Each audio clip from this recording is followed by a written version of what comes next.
দীর্ঘ কয়েক দশকের রাজনৈতিক সমীকরণ বদলে দিয়ে পশ্চিমবঙ্গের ক্ষমতায় বসতে যাচ্ছে হিন্দুত্ববাদী ভারতীয় জনতা পার্টি বিজেপি। তৃণমূল কংগ্রেসকে পেছনে ফেলে এবার বাংলার শাসনভার নিতে যাচ্ছে গেরুয়া শিবির। তবে এই সম্ভাব্য জয়ের পর এখন সবার মনে একটাই প্রশ্ন, কে হতে যাচ্ছেন পশ্চিমবঙ্গের নতুন মুখ্যমন্ত্রী? বিস্তারিত জানাচ্ছেন মেহেদী হাসান।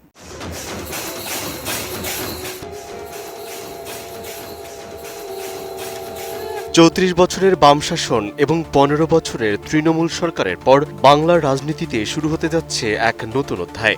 দীর্ঘ সময় ধরে একই ধারার শাসনের পর এবারের নির্বাচনে পরিবর্তনের স্পষ্ট ইঙ্গিত মিলছে।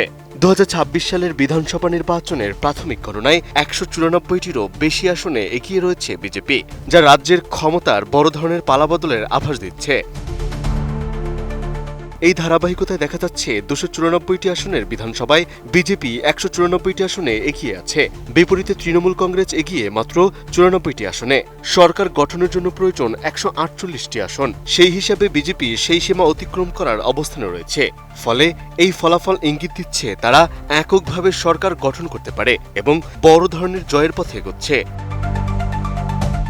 আমি বুঝি নির্মাণের শিল্প, সালাম স্টিল বোঝে ডিউরেবিলিটি। সালাম স্টিল, মোস্ট ডিউরেবল স্টিল। এই ফলাফলের প্রবণতা স্পষ্ট হওয়ার পর থেকে বিজেপির কর্মী ও সমর্থকদের মধ্যে উৎসবের আমেজ দেখা যাচ্ছে।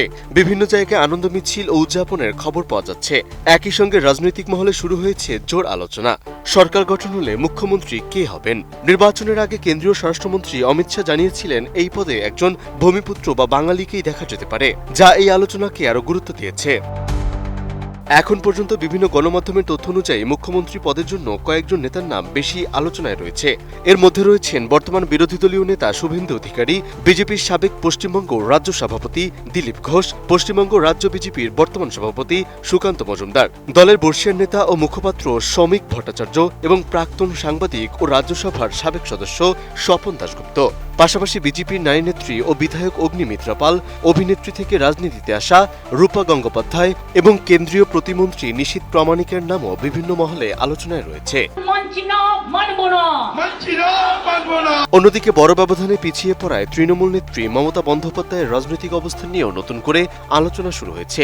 একই সঙ্গে তৃণমূলের পক্ষ থেকে এই ফলাফলকে ম্যানিপুলেটেড ম্যান্ডেট বা সাজানো জয় বলে অভিযোগ তোলা হয়েছে। কিছু বিরোধী দলের দাবি অনুযায়ী বড় সংখ্যক ভোটারের নাম ভোটার তালিকা থেকে বাদ পড়েছে, যা সাধারণ মানুষের মধ্যেও প্রশ্ন ও অবিশ্বাস তৈরি করেছে এবং পরিস্থিতিকে আরো সংবেদনশীল করে তুলেছে।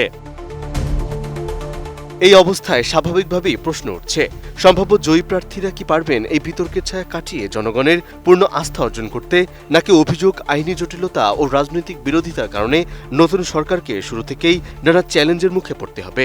বিশেষ করে ভোটার তালিকা নিয়ে ওঠা প্রশ্ন এবং ফলাফল ঘিরে বিতর্ক ভবিষ্যতের রাজনীতিতে কী প্রভাব ফেলবে, সেটি এখন পর্যবেক্ষকদের মূল আগ্রহের জায়গা হয়ে উঠেছে।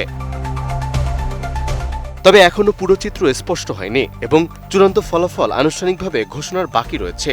সাধারণত ফলাফল প্রকাশের পর কেন্দ্রীয় নেতৃত্ব নির্বাচিত বিধায়কদের সঙ্গে বৈঠকে বসে মুখ্যমন্ত্রীর নাম নির্ধারণ করে। তাই এই মুহূর্তে সবার নজর রয়েছে চূড়ান্ত ফলাফল ঘোষণার উপর। মেহেদী হাসান, এটিএন নিউজ।